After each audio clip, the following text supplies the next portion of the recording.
নবী মুহাম্মদ সাল্লাল্লাহু আলাইহি সাল্লামকে তিনটা অপশন দেওয়া হয়। কয়টা জোরে বলুন? কোরআনুল কারীমের 9 নম্বর পারা 19 নম্বর পৃষ্ঠা 5, 6, 7 নম্বর লাইন মুহাম্মদ সাল্লাল্লাহু আলাইহি সাল্লামকে তিনটা অপশন দেওয়া হয়।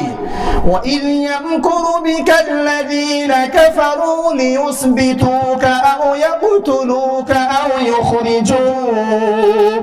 নবী মুহাম্মদ, আপনাকে জেলখানায় বন্দী করা হবে, আও ইয়াকতুলুকা, অথবা আপনাকে হত্যা করা হবে, আও ইয়াখরুজুকা, অথবা আপনাকে এখান থেকে বেরিয়ে যেতে হবে।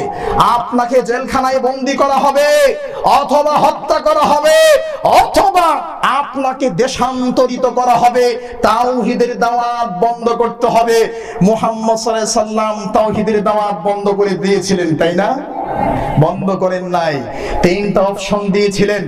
দেখেন, যেখানেই তাওহীদের দাওয়াত দেওয়া হবে সেখানে আগুন জ্বলতে পারে, কিন্তু আগুন নিভানোর দায়িত্ব আপনার।